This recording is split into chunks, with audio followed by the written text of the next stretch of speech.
Hello everyone, and welcome to SUNUP. I'm LYNDALL STOUT. Oklahoma's wheat harvest is winding down. For an update on how everything went, we're joined today by Dr. Amanda Silva, our OSU Extension small grain specialist. Well, overall harvest, once we got it started, it went really well. So we started around Memorial Day in the Southwest region, and from there the combine never stopped. We are about overall complete around the state. We have still some combines rolling in the Panhandle for irrigated fields, but yeah, the dryness of this weather was great. It helped a lot. So they were able to get through harvest. It was pretty uneventful. Now the big question is how did the wheat turn out overall? So in the Southwest region, we South Central, we had that freeze damage in April. So we saw some yield reduction because of that. We also saw some producers that had to cut their wheat for hay early in the season. So results that we harvested, we are in about 40 bushels an acre in our trials in Altus and Walters, but we lost one of our biggest trials, which is in Chickasha, because of the freeze damage. We also lost other trial in Apache because of freeze damage. The wheat was just looking beautiful before that freeze, but the issue with this freeze is that it came right when wheat was at flowering, and it killed the flower parts, and the wheat was not able to form the grain. I would say that late varieties were less vulnerable because they were not at flowering when the freeze came, so that's what we are seeing. But this does not indicate that producers should plant a late variety all the time, because we never know when that freeze can happen. So what I would say, just plant varieties with different maturity ranges to spread out the risk of the freeze event. Another thing that we saw was drought throughout the state. So you're seeing in one of our locations the very low yields because of drought. And also in the Panhandle, we had a lot of drought for a long period of time. So that's also some, we are seeing that reflecting in our results this year. Overall, when that freeze did not affect the wheat right at flowering, the yields were good, fairly good, but in some locations we just lost some production. But other parts of the state, we are seeing very good yields. North Central doing really well. We have one of the locations that we are averaging about, I think was 107 bushels. And yeah, so we are seeing all kinds of values and yield data right now. 107 bushels an acre sounds phenomenal. Yes, it's phenomenal. We were very excited about that. Yeah, that was in that location. We are also seeing some good protein results. So some varieties that yielded well and also had fairly good protein while keeping a good protein in the grain. Speaking of yields, what role did fungicide play in your trials? So we saw an overall increase in yields with using fungicide. I believe we had a 7 bushel yield gain overall with fungicide, but we did saw that some varieties responded really well to the fungicide. So that's something that we have to keep in mind. It's the differences in the varieties' characteristics and how that will affect their responses to fungicide application. You're working on crunching the numbers now, so to speak, and putting together the annual report that everybody looks forward to. This year, there's a new aspect in terms of reporting protein numbers, right? Yeah, so this year we are adding protein results together in the report so producers can see the yield values, the test weight, and protein. So we believe that is very important. And although we are seeing still that negative relationship in between yield and protein, we are also seeing that there is a potential for some varieties to achieve good yields and while keeping good protein results. I know a lot of producers look forward to reading the results every year as they start making their fall planting decisions.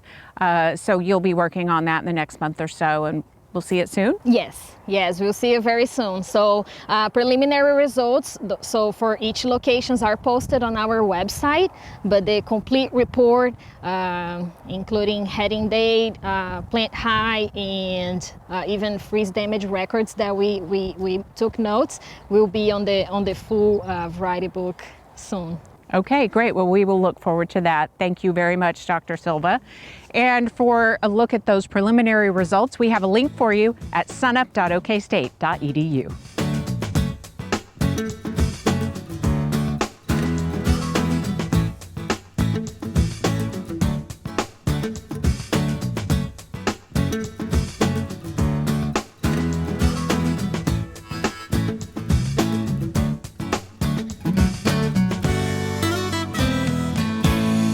Hi, Wes Lee here with your weekly Mesonet weather report. Oklahoma experienced another week of August-type weather in late June, little moisture and intense heat. The 7-day rainfall map from July 1 shows that most Mesonet sites were dry, and those that did receive rain, the amounts were scarce.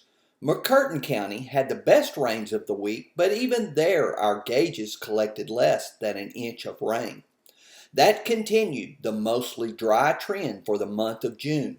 This map shows the departure of average rainfall for the month. Only 7 of the 120 sites had more rainfall for the month than the long-term average.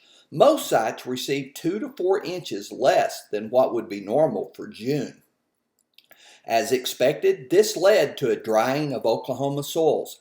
The browns shown in this map of the 7-day change in the 10-inch fractional water index indicate drying conditions over the past week. I know I have said this several times recently, but a lot of the sites in the far west and panhandle have no moisture left at 10 inches to lose, hence the 0.0 numbers. One thing that we did have plenty of in June was high temperatures. This map shows the departure of average for maximum air temperatures. Most of the state averaged 1 to 3 degrees Fahrenheit above normal for the month. In the drought-stricken panhandle, the heat was more intense, averaging 4 to 5 degrees above normal. The heat continued through the week with some record-breaking numbers. On Tuesday, new high record temperatures were reached in Beckham and Harmon counties. On Wednesday, the National Weather Service issued a heat advisory for the eastern two-thirds of the state and an excessive heat warning, their highest level for several north-central counties. At least 2 other weather variables contributed to the dry soil conditions for the state in June: low relative humidity and high winds. This map of departure from normal for average relative humidity shows that in all the drought areas of the state, humidity was lower than normal.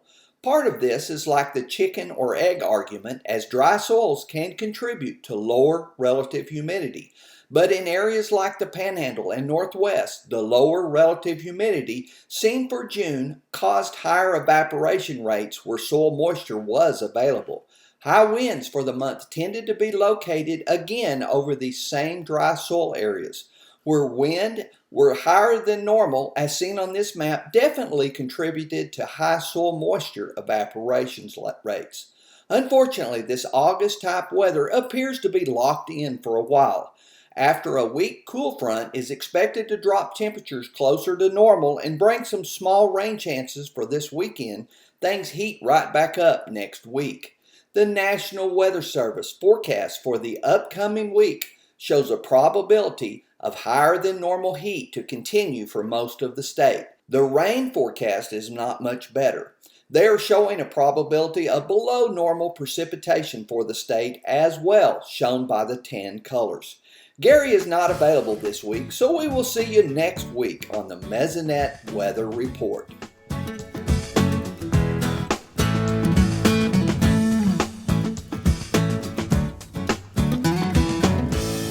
Any farmer or rancher in Oklahoma that through the years has grown some of the forage sorghums for hay crops knows that when we get into these hot summer months that there's a pretty good chance that the heat and the drought stress on these plants will cause an increase in nitrate uptake, and therefore the possibility of putting up some hay that's got high levels of nitrate and could cause some nitrate toxicity. Well, there's a couple of things about this that I want to remind the producers concerning nitrate toxicity. Number one is that when we have that period of time where the plants have been stressed for several days, maybe a week or so, due to one of these high pressure domes, and then we get a drought easing rain. We finally get that good thunderstorm and a good rain. There's often a situation where the rancher wants to go right out within a couple of days after that rain has occurred and cut that hay crop. I say wait, because we know that that drought easing rain will let that plant continue to take up nitrates for several days before its normal plant metabolism takes over and changes that nitrate into plant proteins. We need to wait about a week after that good drought easing rain and let that plant get back to normal metabolism. That will help to ease the nitrates that have accumulated in those plants. The other myth that I think we want to discuss is about the time of day that we cut these hay crops. For years, producers thought that if they waited until later in the day to cut one of these forage sorghum type fields, that would mean that the nitrate concentration would be lower, thinking that the metabolism of the plant during the day would use up the nitrate. We've conducted studies here at Oklahoma State University across the state, especially the western part of the state of Oklahoma, 5 different fields where we looked at the nitrate concentration in those fields every 2 hours from 8 a.m. clear up to 6 p.m. We found no significant difference in the nitrate concentration depending upon the time of day. So I don't want ranchers or farmers to get misled by the thought that if they cut later in the day that hay is essentially safe from nitrate toxicity. That's just not the case. I think there's a lot more about nitrates that you probably ought to know if you haven't got some experience with growing these forage sorghum type plants. So I encourage you to go to the SUNUP website. That's SUNUP.okstate.edu. There we've got a link to a fact sheet. It's PSS 2903. It's called Nitrate Toxicity in Livestock. Has a lot of information that's really useful for Oklahoma producers that are going to grow some of these forage sorghum type plants this summer. Hey, we look forward to visiting with you again next week on SUNUP's Cow-Calf Corner. Pastures are green across most of Oklahoma, and Dave, you would think with green pastures, you probably don't need the mineral supplements, but producers do need to put out supplement. It's that time of year to be thinking about that yeah, the pasture's green, but you know, a lot of the data that's been collected over the year on Oklahoma years and Oklahoma forages shows that, you know, without a doubt, sodium is almost always low in grass species, no matter the species. And so cattle are always going to have a fundamental need to consume salt to meet that sodium requirement. And then you know, we're out here in a native range pasture. Most of these native species in Oklahoma, as the season progresses, get lower and lower in phosphorus, and cattle have a basic requirement for phosphorus. And so most of the native range supplements that are designed to meet requirements for cattle grazing native range are going to have increased phosphorus. What kind of trends do we see throughout the summer whenever it does come to the needs for cattle? Okay, so you know, we've collected mineral intake data over the years at the Range Cow Research Center, and I think most producers would tell you they observe the same thing, and that is that during the winter time, on average, mineral consumption is pretty good, but as the season progresses and it greens up in the spring, their mineral consumption declines a little bit. As the season progresses through the summer and late summer, it declines lower. Here at the North Range unit, the mineral consumption on this herd of cattle in April was about 4.5 ounces per day per cow-calf pair. We're targeting about 2 to 2.5, so they're consuming a little more than they need, not too bad. In May it was 3, Here the month of June, their mineral intake has been right around 2 per cow-calf pair. So it's dropping like we normally see. How does the average Oklahoma cattle producer know that they are getting 2%, they're getting 4% of the... Sure, so I'll tell you what, there's a nice little app available. If you just go to SUNUP.okstate.edu, we can link you to that app and you can download it on your phone, or you can just print off real simple record sheets that we have available also, or anybody can track it with a Big Chief tablet and a pencil. Yeah. But if you just write down the date, the number of cattle in the pasture, the amount you put out, and then every time you put mineral out, you might estimate how much is left in there from last time, but then also jot down the new fresh mineral you put in. Just within a matter of 2 weeks, you can start to calculate the average daily consumption per head. There are a lot of ways to modify mineral consumption in a cow herd. Right now, we're about at our target level, but from here on, we'll probably need to be encouraging supplement intake. And one way to do that is just to move the mineral closer to loafing areas or watering areas so that they spend more time around the mineral feeder. They're going to spend more time consuming it. We just don't recommend putting out white salt beside the free choice mineral product. Well, thank you very much, Dr. Dave Lalman, Extension Beef Cattle Specialist here at Oklahoma State University. And for more information on what we talked about today, visit our website, SUNUP.okstate.edu. As Oklahoma's summer temperatures increase, we are also seeing more horn flies and horse flies on livestock. Today, Dr. Justin Talley has some treatment options. Yeah, overall, when Oklahoma starts to warm up, we start seeing increased fly populations. Two main flies that we're concerned about this time of year are horse flies and horn flies. Yeah, in general, when we think about environmental conditions, when we have certain things like increased humidity, increased precipitation, that can increase our fly populations. But in general, when we have increased temperatures, that's always going to increase our fly populations. Yeah, so horn flies are a blood-feeding fly, so every time we see an increase of a certain number of those flies, we'll see an impact to those animals because it's a stress. And what we usually see in cattle is anywhere from 1.5 to 0.5 pounds per week in loss, and when the fly population is not controlled. And then once you have the increased temperatures, you're not only having that stress from the flies, but you're having kind of a twofold effect with heat stress combined with the fly stress.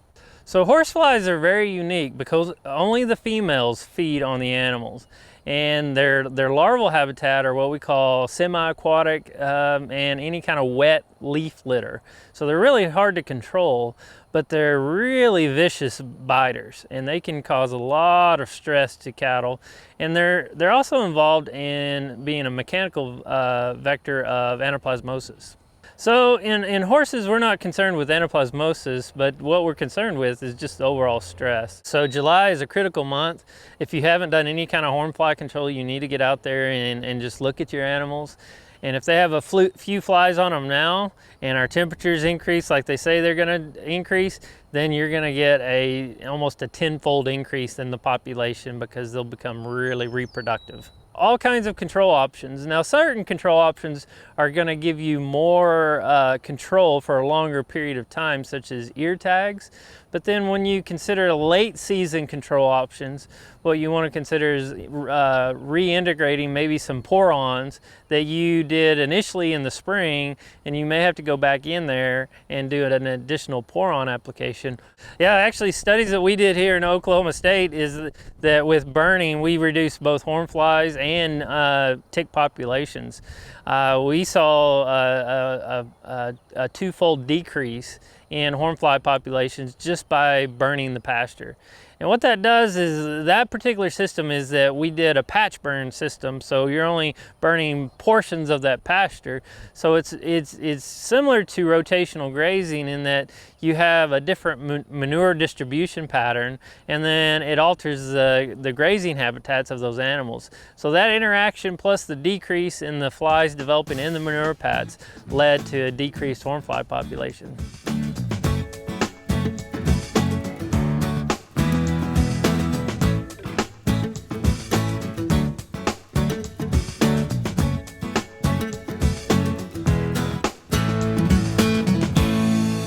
Time now to get up to speed on the markets with Dr. Kim Anderson. Kim, why were corn, cotton, and soybean prices higher this week? Well, you know, of the major commodities, 3 out of 4 is not too bad with higher corn prices. It's the USDA's planting intentions report. You look at corn on the Chicago Board of Trade, that December contract was at $3.34. It increased 25% or 7.5%. The expectations for those planted acres was 95.2 million acres. It came in at 92 million, so 3 million acres less than expected, almost 5 million acres less than last month. So you got that nice increase in corn prices. Soybeans, you got a 34% increase in price. Now that sounds better than corn, but it was really only 4% increase. The expectations for soybean planted acres was 84.7. USDA came in at 84.8, so essentially right there at it. But in March, it was at 83.5 million acres. So you had higher soybean acres, but still a little increase in price. I think that's good. Cotton, we got a 3-cent increase. That's about a 5% increase. I don't have the expectations, but last year we planted 13.7 million acres in the U.S. This year it's 12.2, so lower planted acres. Wheat price is just wallowing around. We got a little increase a couple days, but it just moved around. The wheat acres, as you'd expect, came in close to expectations. 44.7 expected, 44.3 is what the estimate was. This is 2% less than last year. Hard red winter wheat, Oklahoma, 4.3 million acres, that's at expectations. You look at hard red spring, and given the protein problem with our hard red, we need that protein in spring. It came in at 11.5 million acres, 11.9 million acres in March, so lower than that, and 12.4 last year.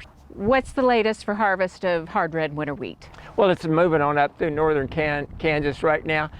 What I've heard about it is it's kind of Jekyll and Hyde on this harvest. You've got some spots that's got some relatively good milling quality wheat. I think the millers, you're going to see a good strong basis in those areas. And then you've got other areas that you probably got a 50-50 chance of getting milling quality wheat out of the deal. So in our protein this year, we have averaged 11.4 last year for the entire harvest. For hard red winter wheat, it's coming around 11.2, I think.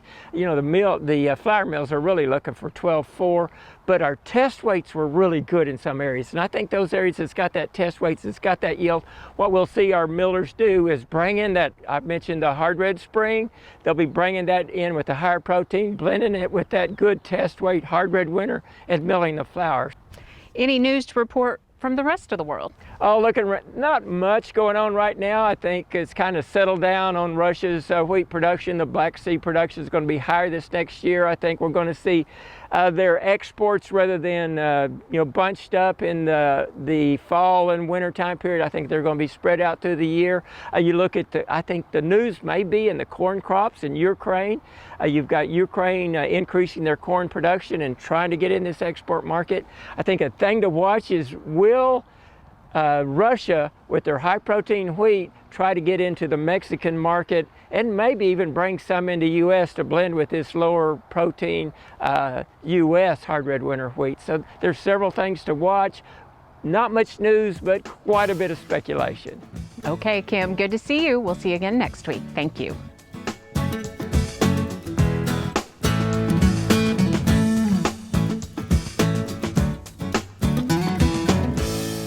I'm standing next to a plant that a lot of people dread brushing up against throughout the summer months.